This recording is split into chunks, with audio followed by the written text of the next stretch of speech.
It's your buddy. It's your pal. It's your guy, Penguin Friend. As a penguin of culture, I've decided it's time to watch movies that I probably should have seen by now. Whether these films are classics or have a cult following, these are just movies that, for whatever reason, I haven't seen by now.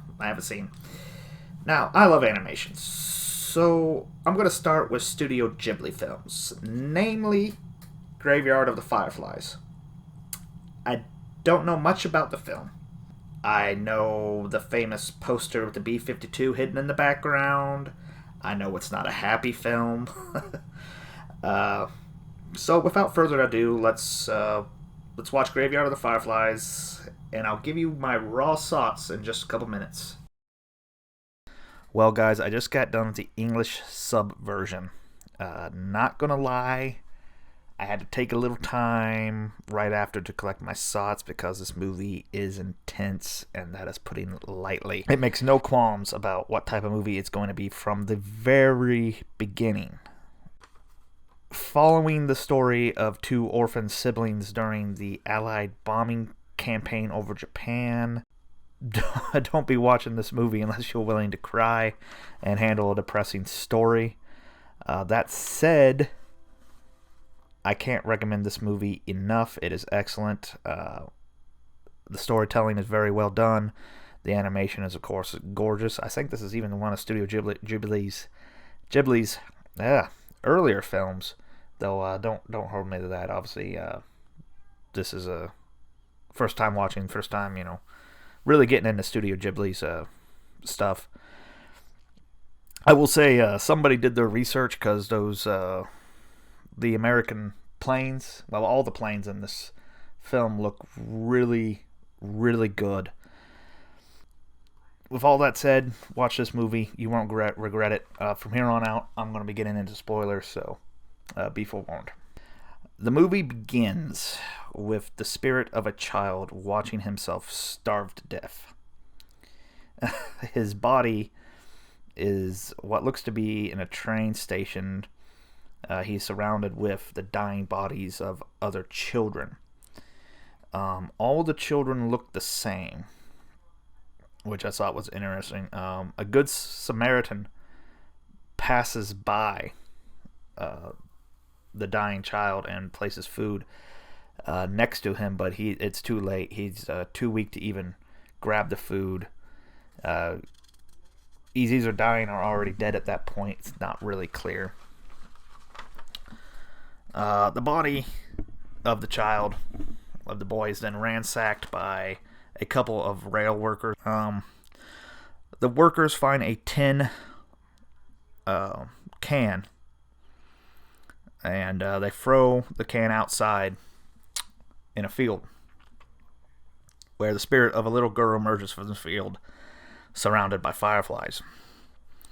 We learn that the little girl's name is Setsuko. We see Setsuko and the little boy then play for a little bit, and then they're on what appears to be a spirit train. Probably nothing. It cuts then several months earlier, where the boy is with his family getting ready for an air raid, digging supplies. We then learned that the boy's name is Setia. After this air raid, the little girl breaks one of her shoes, and here we see the beginning of one of the themes of this movie that comes up quite a bit. The little girl has a little bit of some money, and the children believe that just because they have money, that everything's going to be all right. It's interesting because they immediately comment afterwards, after they view the devastation from the bombing run, that the restaurant that they used to go to has been destroyed. But more importantly, in this bombing raid, the mother dies. She is in fact burned beyond recognition. The people at the hospital only identify her by her jewelry.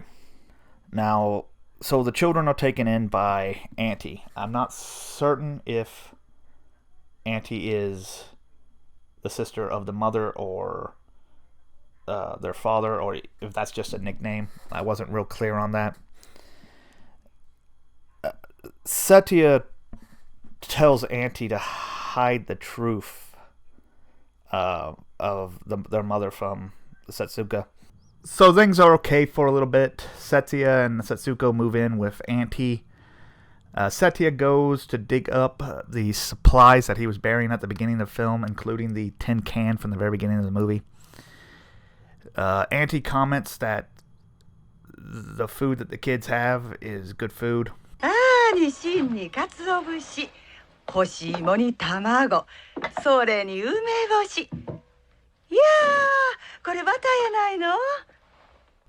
She's really excited about the butter. Of course, with the rationing going on, I imagine she wasn't getting a lot of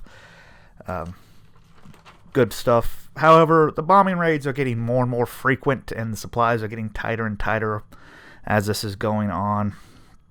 Auntie begins to hoard food, even food that the kids contribute to the household. There's even a scene where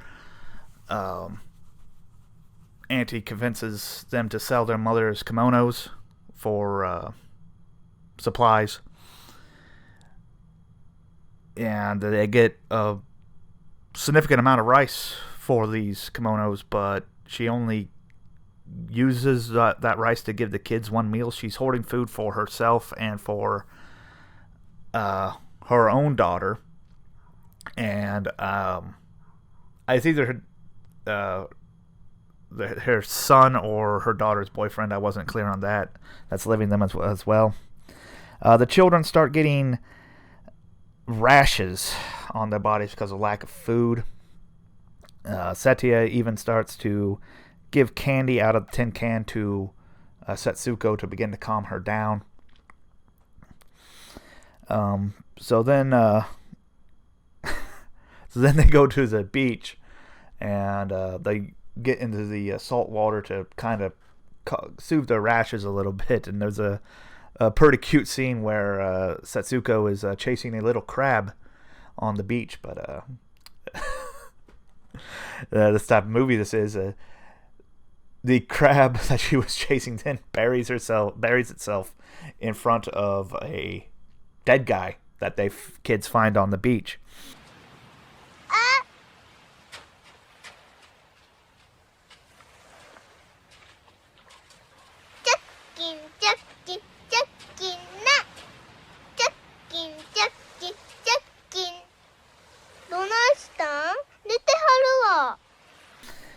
So, you know that crab is eating that guy, right? I just wanted to point that out.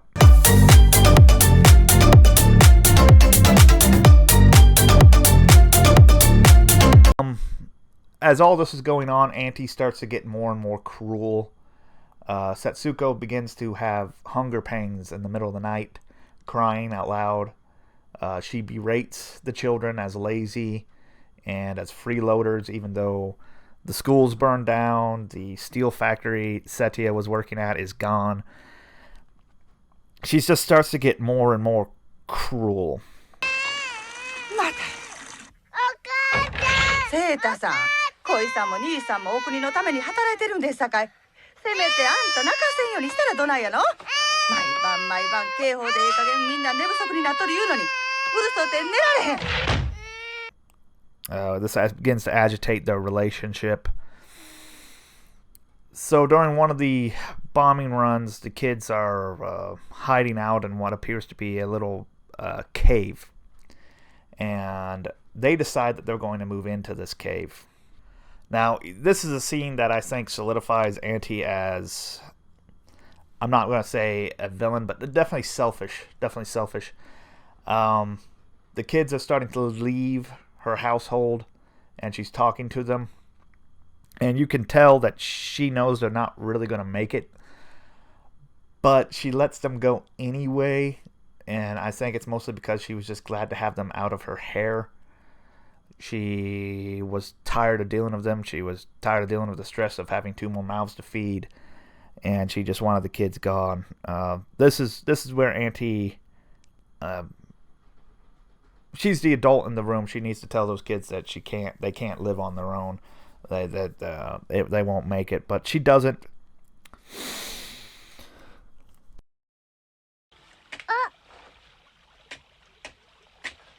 えらい長いことお邪魔しました。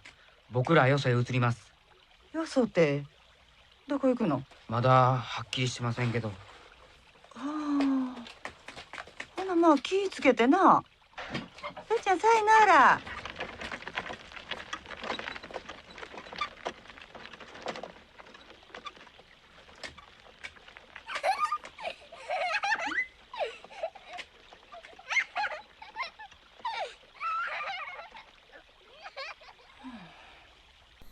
So you can take one look at the shelter that the kids are using, and you know it's not really going to work. It's not going to provide enough protection from the elements. They're going to be cold and wet. But this is an ultimate kid's fantasy. They're basically running off to live in their tree house, basically. And they're laughing and enjoying themselves. And a couple things happen on the first night there that are really important to the film. One, well, actually, now that they see a kamikaze plane. Now that I think about it, I'm not entirely certain that was the first night or not. But I thought that was interesting because both the pilot and the kids at this point, they're essentially dead men walking. The kids don't know what being outcast of society, that they're not going to really make it.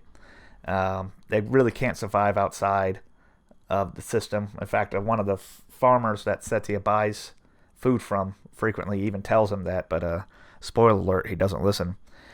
So the kids are an outcasts, and the pilot, who's a kamikaze pilot, is kind of I don't know how I want to word it, but he's the exact opposite of an outcast. He's embraced everything I guess it means to be a Japanese warrior. I don't know quite how to word it, but he's in the thick of society while the kids are outside of it, and they're both dead. So I thought that was kind of interesting. But the kids gather up a bunch of fireflies and release them inside their cave. The lights remind Setia of a military parade that he had. I guess I haven't mentioned this, but their dad was in the Navy, the Imperial Navy. It's heavily implied throughout the film, never stated that their father died, but it's heavily implied that he's dead. They write letters to him. He doesn't respond. So Setia sees this military parade in his vision. It's a beautifully animated scene. Setsuko falls pretty much right asleep. And the next day, Setsuko is outside digging a grave for the Firefly, where she's putting the bugs into this grave. And this is where she reveals that she knows the truth about their mother, that Auntie at some point had told Setsuko. Now this was the very first time that Setia cries about the death of his mother. From here, things only get worse for the two children. Setia becomes so desperate he starts stealing from houses during bombing raids. He steals from farmers in the middle of the night. He starts stealing people's clothes to tries to sell them back to them to get more food. All the meanwhile, Setsuko is beginning to get sicker and sicker. She starts to have diarrhea, which is a big sign of starvation. So Setia finally gets arrested one night. He gets caught by the farmer, but the local military police, they pretty much let him go right away. They have Japan is starting to collapse at this point under the bombing pressure. He has other things to worry about. He's talking about other towns that are getting hit constantly. The MP is. Basically, he has no time to deal with Setia and Setsuko. So there's a scene where Setia finally takes Setsuko to the doctor. And the doctor immediately diagnoses her with malnutrition, and Setia starts begging for medicine, and the doctor's like, she doesn't need medicine, she needs food. And while Setia starts begging, well, where is food? Where is food? 息吸って吐いて。それからもう何日も下痢が止まらないんです。湿疹も汗もやないみたいやし、塩水で洗うと染みて痛がるだけなんです。栄養失調から来る衰弱ですな。下痢もそのせいだ。はい、次の人。何か薬とか注射とか。注射嫌や。とにかく何か手当てしてください。お願いします。薬を飲む。ま、塩をつけることですな。それしかない。塩言うても。どうしました？塩なんかどこにあるんですか？ So Setia decides to withdraw all the money they have left from the bank again. These kids, they think that money is going to solve their issues. So he's there at the bank. He learns of Japan's surrender. He starts to worry more about his father. Then he gets back to the cave where Setsuko is, dying. I don't even know how to describe this scene, guys. It is a very heartbreaking scene. Setsuko is sitting there rolling up dirt and pretending that it's food. Setia even tries to feed Setsuko a little bit of watermelon to help her, but she's too weak at this point. She's already gone. You could tell when Setia leaves the cave that Setia is already dead. This entire scene, if you haven't seen this movie, guys, you really need to see this movie. I'm not going to show this scene. It's something you really need to see for yourself. It's honestly a cinematic achievement. But it goes on. Setia is holding Setsuko's body. Then there's a scene where it's either the spirit. It's got to be. There's a scene where it's the spirit of Setsuko.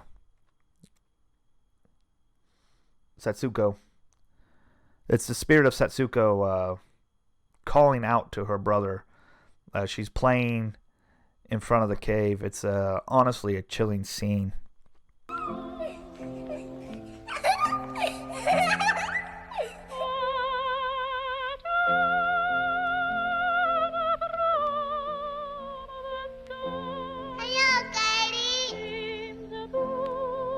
Setia then cremates her and puts what ashes he can into the tin can.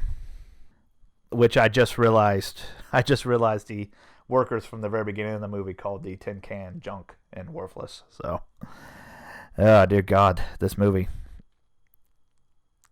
The movie then closes with the spirit of the children overlooking a modern Japanese city. Yeah, a city and a society they will never be a part of. That they are forgotten. And I think that was one of the main themes of this movie. And guys, that was Grave of the Fireflies. This movie is excellent. It's kind of hard to get through because of how brutal it is, I guess I would say. I hope you liked this reaction video. I didn't want it to be just me sitting there in a chair with showing scenes and, not really adding very much to it. So I tried to add a few laughs. I hope you guys enjoyed it. If you did, subscribe down below. I'm going to be doing another video on the Grave of the Fireflies where I'm going to go more in depth. This was just my first time watching it, so I know I got some things wrong. Just going back through, watching it again to get my screenshots and all the clips and stuff, I know I got some things wrong. But I am going to do another video where I'm going to go more in depth into the characters, the setting, and the themes of the film. So if you want to see that, give me a like, comment, and subscribe, and hope you all waddle on.